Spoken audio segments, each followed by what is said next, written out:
तो हेलो दोस्तों, come back academy में आपका स्वागत है। और हम लोग पढ़ रहे थे वेक्टर कैलकुलस।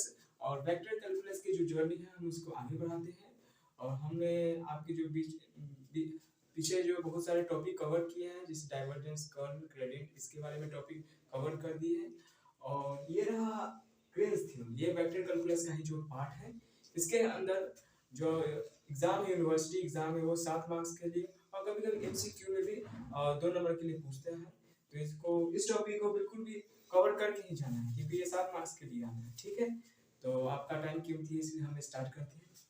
सबसे पहले ग्रीन्स थ्योरम क्या है, एक स्टेटमेंट हम पहले लिख दिए हैं, इसको आप देख लीजिएगा। और एक बार मैं पढ़ भी देता हूँ। Let's see a simple closed curve oriented anti-clockwise piecewise smooth curve in xy plane and let R be the region bounded by C if P, xy and qxy have continuous partial derivative on an open region containing R, then ये इसका Green's theorem का statement है। ठीक है, तो इसको हम statement को हम लोग सबसे पहले समझते हैं। ठीक, ये कहता क्या है।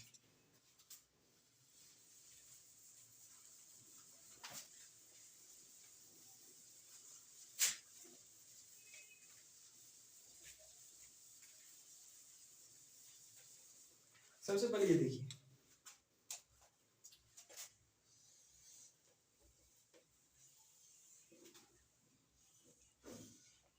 ग्रीन्स थ्योरम बोलता है कि एक क्लोज कर्व होना चाहिए, क्लोज कर्व होना चाहिए। ये क्लोज कर्व है। क्लोज कर्व का मतलब क्या है कि जो स्टार्टिंग पॉइंट है और जो एंड पॉइंट है वो सेम ही होना चाहिए। मान लीजिए अगर ये स्टार्टिंग पॉइंट है तो जो इसका एंड होगा वो ये होगा, इसका मतलब ये क्लोज है। ये बोलता है कि line integral of close curve, ये लाइन इंटीग्रल हमको निकाला है। हमने प्रीवियस क्लास में हम लोग लाइन इंटीग्रल के ऊपर देखे थे क्वेश्चन और उसका थ्योरी भी बताए थे। ये बोलता है कि लाइन इंटीग्रल लेना है एंटी क्लॉकवाइज डायरेक्शन में, उसका जो रिजल्ट आएगा, ये क्या लाइन इंटीग्रल है, उसका जो रिजल्ट आएगा इसके अंदर जो एरिया होगा, इसके अंदर जो एरिया होगा उसका डबल डेरिवेटिव के इक्वल होगा।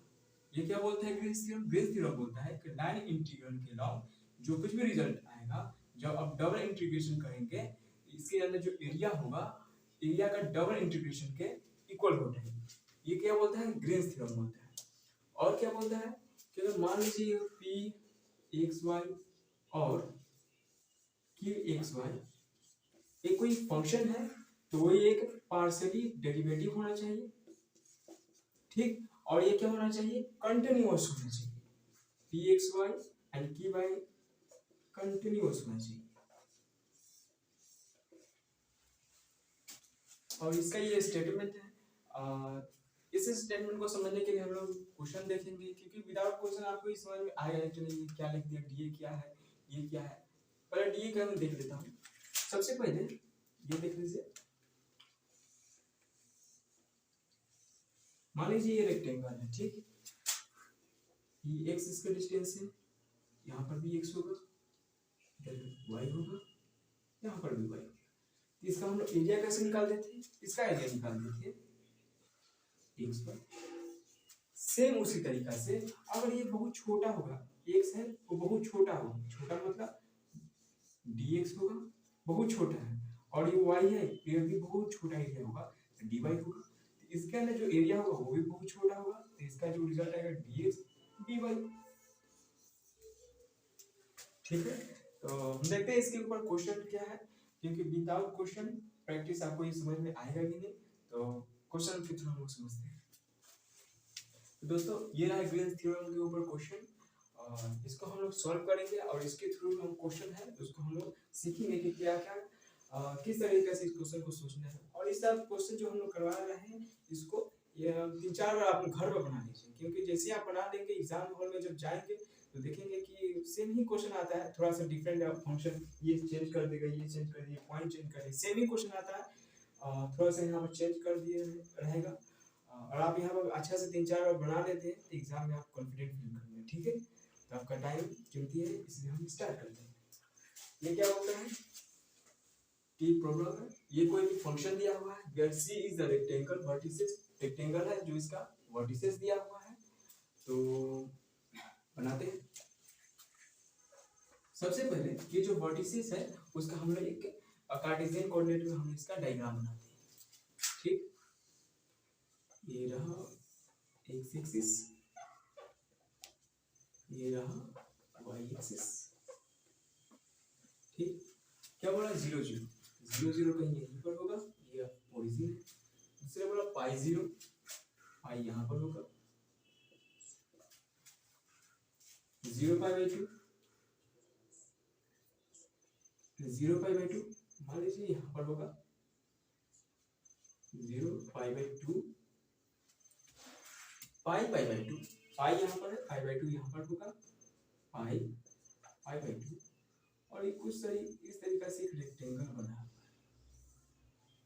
ठीक, तो हमको इसको सॉल्व करना है। ठीक, तो सबसे पहले हम ग्रीन्स थ्योरम का जो स्टेटमेंट है उसको लिखते हैं। ग्रीन्स थ्योरम का स्टेटमेंट क्या था, कोई भी कर्व क्लोज कर्व होना चाहिए, दिख दिया है, ये क्या है, क्लोज कर्व होना चाहिए। क्लोज कर्व आ गया,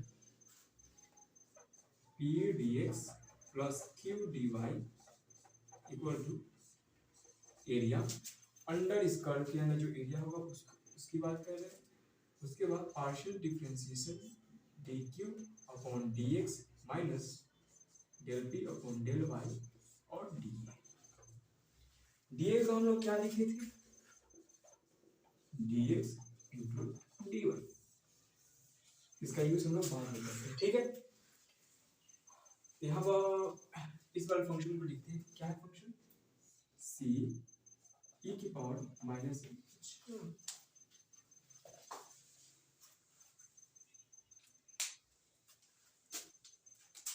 ये जो है इसको यहाँ पर लिखते हैं p dx plus q dy। ठीक, ये dx रहा, ये dx रहा, dy है, dy है। p का वैल्यू कितना आ जाएगा यहाँ से, जो कंपेयर करेंगे इन दोनों को, तो p का वैल्यू e की power minus x sine y आ गया, q का वैल्यू कितना आ गया, e की power minus x cos y आ गया, ये रहा। ठीक है, तो p का वैल्यू कितना आया था, e की power minus x sine y, और q का वैल्यू e की power minus x cos Y.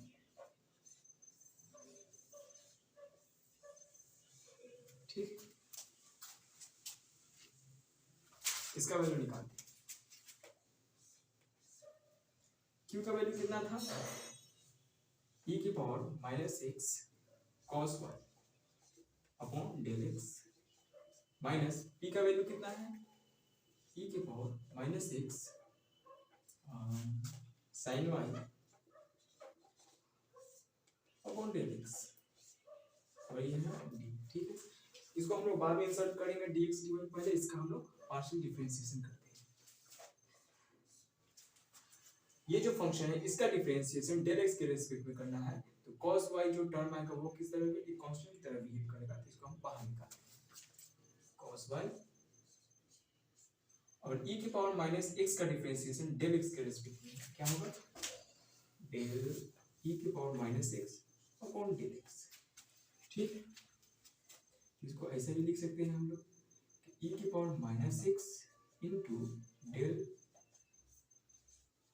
Same ही रहा। जब ये वाला जो टर्म सेम आता है तो हम लोग सीधा इसका डिफरेंशिएशन क्या होगा, e की पावर माइनस एक्स, और डेल माइनस एक्स का डिफरेंशिएशन डेल एक्स के रिस्पेक्ट में माइनस वन होता है, यह जाएगा e माइनस एक्स। ठीक, तो यहाँ पर क्या आएगा, e माइनस एक्स माइनस यहाँ पर y होगा। इस फंक्शन का डिफरेंशिएशन डेल y के रिस्पेक्ट में करना है, ये वाला जो टर्म आएगा वो कांस्टेंट की तरफ काम करेगा, और इसको बाहर निकालते हैं। ठीक है, जब e की power minus x sine y upon sine y का डिफरेंशिएशन करना है हमको, तो साइन y का डिफरेंशिएशन करना है तो क्या होगा, cos y।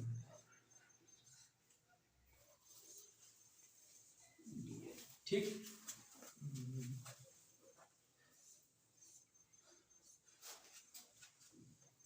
Minus cos y e की power minus x minus e की पावर एक्स cos y।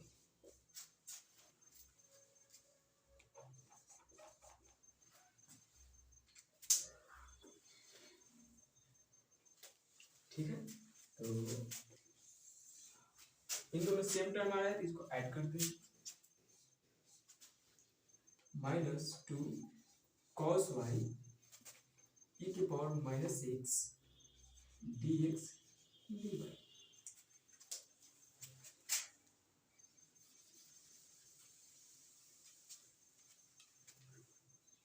ये कांस्टेंट टर्म है, बाहर निकालते हैं, -2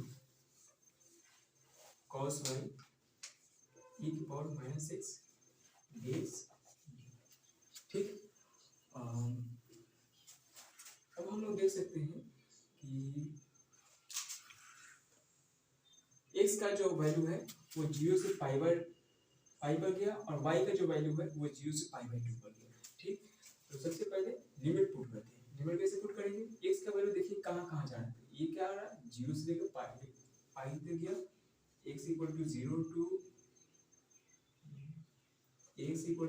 टू पाई का वैल्यू, और y का वैल्यू कितना जाएगा, ये 0 से लेके π/2 तक गया। ठीक है। तो सबसे पहले ये वाला जो फंक्शन है इसका डिफरेंशिएशन dx के रिस्पेक्ट में करेंगे, उसके बाद हम इसका जो डिफरेंशिएशन इंटीग्रेशन dy के रिस्पेक्ट में करेंगे। ठीक है। तो इस सब को मिटाते हैं, जगह की कमी हो जाती है।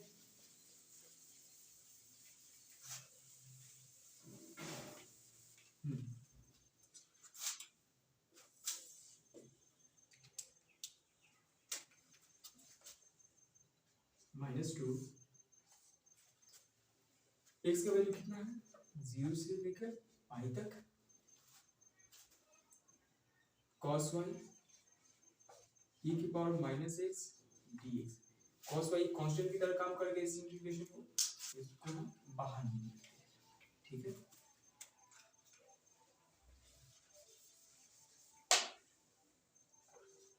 cos y 0 to pi e की पावर -x dx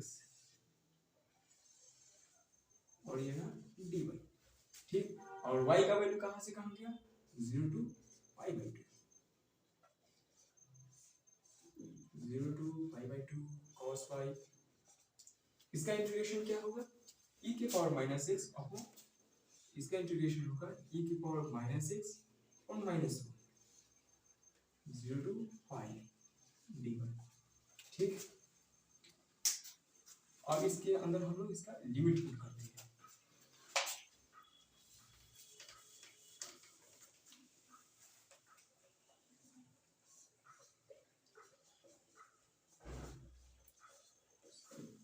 x का वैल्यू सबसे पहले कितना है पाई है, माइनस e की पावर -पाई, फिर से माइनस, और अब x का वैल्यू कितना है 0 है, माइनस e की पावर 0 dy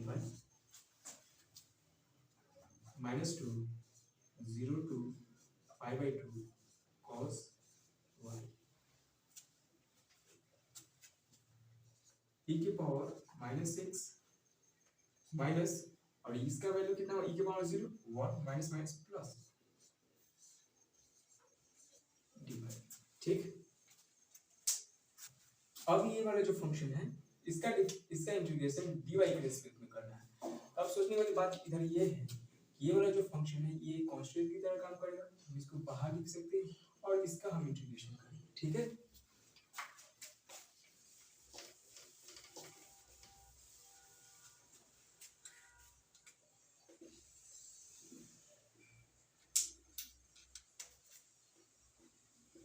-2 0 to π/2 और इसको बाहर लिखेंगे e की पावर -x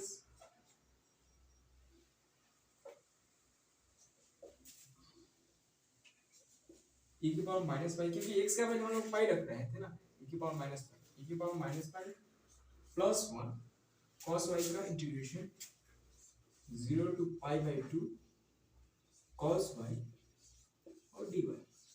ठीक।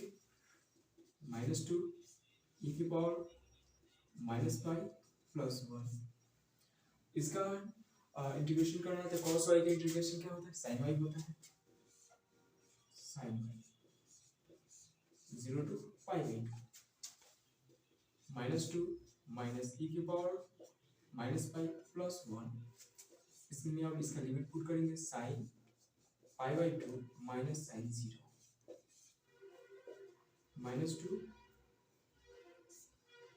ई की पावर माइनस पाई प्लस 1, इसका वैल्यू कितना है 1।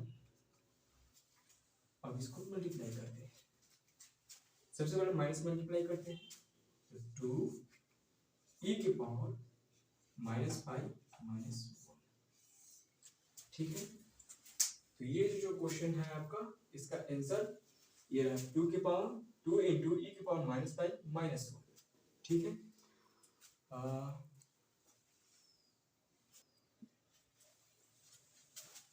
तो ये जो रहा आपका, ये रहा आपका आंसर। ठीक है, तो हम लोग सबसे पहले एक बार इसको समझाते हैं कि क्या हुआ। ये क्या था, ये कोई भी फंक्शन दिया गया था और यहाँ पर 6 के रिस्पेक्ट में कुछ पॉइंट दिए थे कार्टेशियन कोऑर्डिनेट, इससे हम लोग मिलकर एक कर्व खींचा।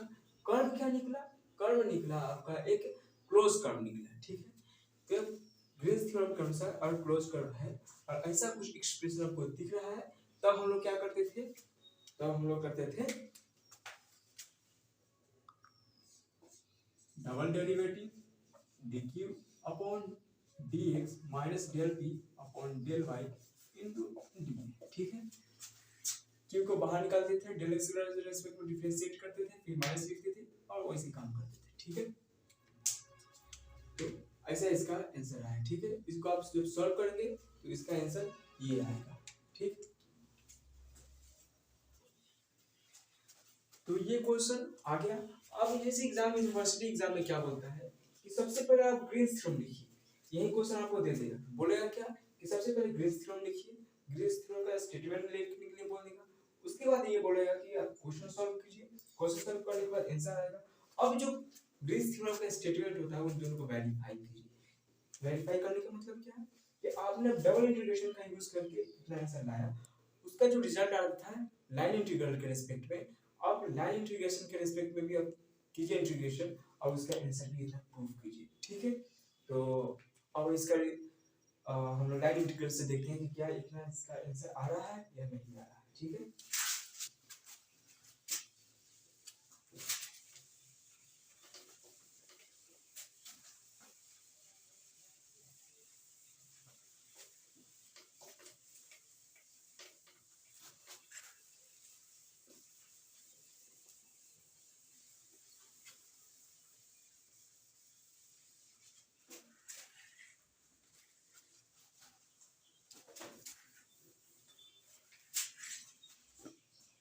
प्रूव करने से पहले ये क्या है आपका ग्रीन्स थ्योरम का स्टेटमेंट हो चुका है। इसका जो आंसर आया था क्या आ रहा है इधर 2 e की पावर माइनस पाई माइनस 1। ठीक, अब हम लाइन इंटीग्रल का यूज करके उतना आंसर लाने की कोशिश करेंगे, क्या उतना आंसर आ रहा है लाइन इंटीग्रेशन से या नहीं। ठीक है, तो सबसे पहले ये जो लिखे इसका हम पहले डायग्राम बनाते हैं। डायग्राम कुछ इस तरीके से था, y axis x axis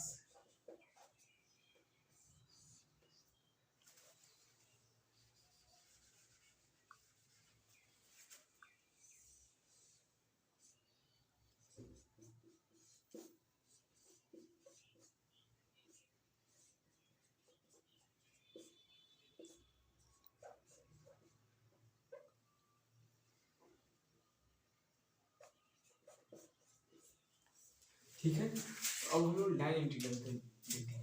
line integral से देखने से पहले सबसे पहले जहाँ जहाँ पॉइंट है उसका हम नेम कर देंगे ए बी और सी, और क्या करते हैं एंटी क्लॉकवाइज डायरेक्शन में मूव करते हैं। एंटी क्लॉकवाइज डायरेक्शन इस तरीके से होता है, ऐसे हम मूव करते हैं और हर एक के अलावा हम लोग क्या लाइन इंटीग्रल निकालते हैं। ठीक है, तो ये वाला जो कर्व है लिखते हैं सी e की power minus x sine y dx plus e की power minus x cos y dy। अब क्या करते हैं हर एक के लाइन के लाइन इंटीग्रल निकालते हैं। तो क्या होगा एओ, और मान लो कुछ यहाँ पर कर्व आ रहा होगा तो एओ इसके अलावा निकालते हैं A B plus B C plus C O. इसके अलावा हम लोग क्या करते हैं, लाइन इंटीग्रल निकालते हैं। ठीक, तो इसके अलावा हम लोग सबसे पहले देखते हैं ये क्या होता है, एक्स एक्सिस होता है। एक्स एक्सिस में y का जो वैल्यू होता है वो 0 होता है, तो जो dy होगा वो भी कितना आएगा, 0 आएगा। ठीक,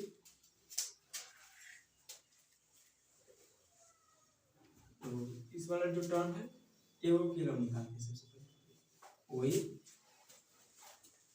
e की power minus x sine y d x plus e की power minus x cos y d Y.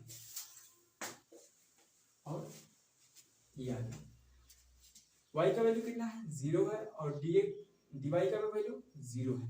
तो हम लोग क्या देख सकते हैं कि जब y का वैल्यू 0 है तो इसका मतलब जो sin y का वैल्यू वो भी 0 आएगा, तो 0 प्लस dy भी 0 आ गया, तो dy जब यहाँ पुट करेंगे तो इसका वैल्यू क्या आएगा, 0। तो हमको इससे क्या मिला, इसका जो लाइन इंटीग्रल हम लोग निकाले इसका वैल्यू आंसर 0 है। अब हम लोग निकालते हैं ए बी की क्रॉस। ठीक है,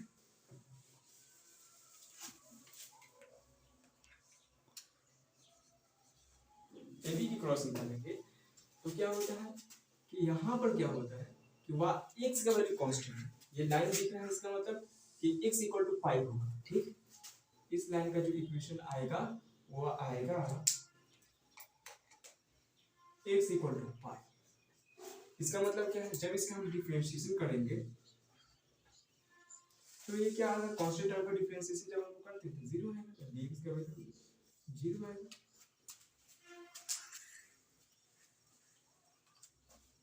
अब जो आया वहां इसका रिजल्ट हम यहाँ पुट करते हैं। ठीक है, dx वाला जब टर्म 0 आ गया, इसका मतलब अगर यहाँ पर हम लोग dx का वैल्यू 0 पुट कर देते हैं, ये वाला जो टर्म है वो 0 आएगा, 0 प्लस e की power minus x cos y और dy, e की power minus x cos y और dy। x का वैल्यू कितना है, पाई है, पुट करते हैं यहाँ पर e की power minus pi cos y dy। और y का वैल्यू कहाँ से बढ़ रहा है, y का वैल्यू बढ़ रहा है 0 से लेकर पाई बाई 2 तक, 0 पाई बाई 2, e की power minus pi cos y का इंटीग्रेशन क्या होता है, sin y 0 to pi by 2, e की power minus pi sin pi by 2 minus sin 0। ये क्या आएगा,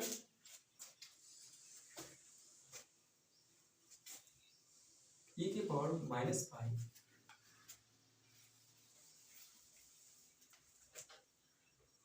इंटू 1। इसका जो वैल्यू आया वो कितना आएगा, e की पावर माइनस पाई।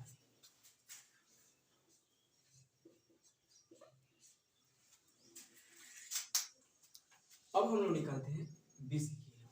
ठीक है,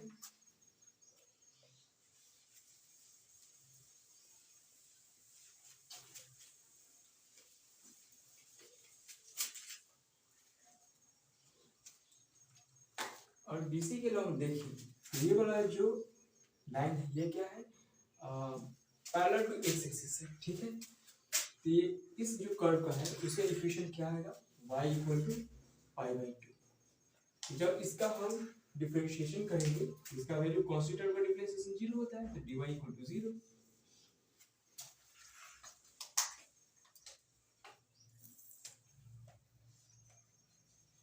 BC और ये जो कर्व है ये e की power minus x sine y d x plus e की power minus x cos y d y. क्या दिया हुआ है, y का वैल्यू पाई बाई 2 है और dy का वैल्यू 0 है, तो dy का वैल्यू जहाँ जहाँ होगा 0 पुट कर देना है, तो dy का वैल्यू जब यहाँ पर 0 पुट करेंगे तो ये वाला जो टर्म है वो 0 हो जाएगा। ये क्या आएगा, e की power minus x sine y और डी वाई। ठीक, और y का वैल्यू कितना है, पाई बाई 2 है, तो हम लोग यहाँ पर पाई बाई 2 पुट कर देते हैं। ठीक, सॉरी y का वैल्यू पाई बाई 2 है। इस जो फंक्शन है इसका हम लोग डिफरेंशिएशन करना है, इंटीग्रेशन करना है dy के रिस्पेक्ट में, ठीक। तो यहाँ पर dy के रिस्पेक्ट में करना है, ठीक है। अच्छा ये पर dx होगा, ये dx है ना, ठीक। तो y का वैल्यू कितना है, पाई बाई 2 है, e की power minus x sign pi by 2 dx, e की पावर माइनस एक्स dx। और x का वैल्यू कहाँ से कहाँ जा रहा है, पाई से लेकर 0 जा रहा है, ठीक, पाई टू 0। इसका इंटीग्रेशन करना है, क्या आता है, माइनस e की पावर माइनस एक्स पाई और यह है 0। जब वैल्यू इसको माइनस बाहर निकाल दें, e की पावर माइनस एक्स पाई 0। अब हम लोग इसमें लिमिट पुट करते हैं, तो x का वैल्यू सबसे पहले 0 पुट करेंगे, देन आफ्टर माइनस लगा के पाई पुट करेंगे, ठीक है। तो e की पावर 0 माइनस e की पावर माइनस पाई, ये क्या आएगा, माइनस e की पावर 0 क्या होता है 1 माइनस e की पावर माइनस पाई, तो ये आएगा e की पावर माइनस पाई माइनस, ठीक है। तो इसका जो आया वैल्यू वो आया e की पावर माइनस पाई माइनस, ठीक। और इसी तरीके से इसका हम लोग देखते हैं,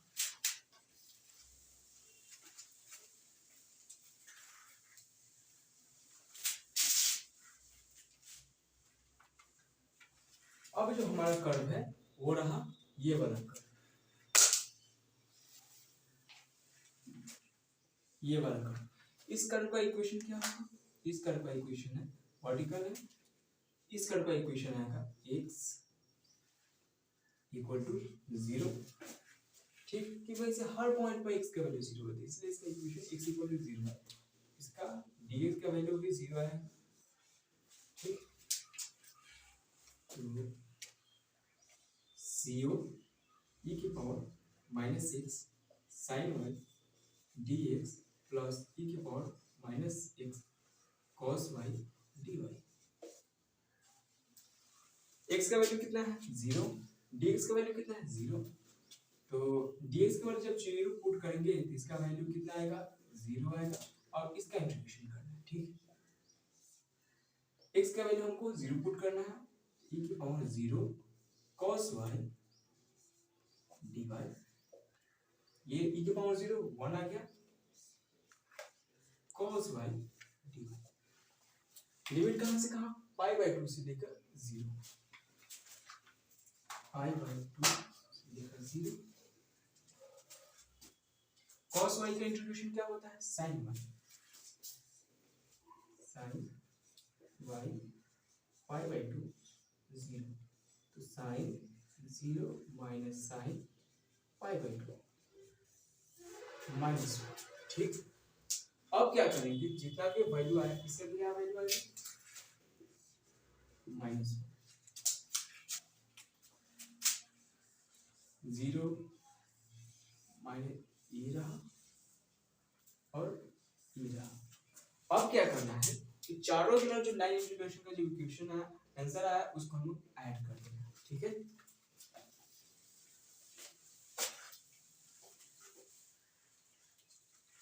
तो आएगा 0 e की power minus pi plus e की power minus pi minus 1 and then minus 1, ये क्या आएगा 2 e की पावर माइनस पाई एडिशन माइनस 2 2 e की पावर माइनस पाई माइनस 1।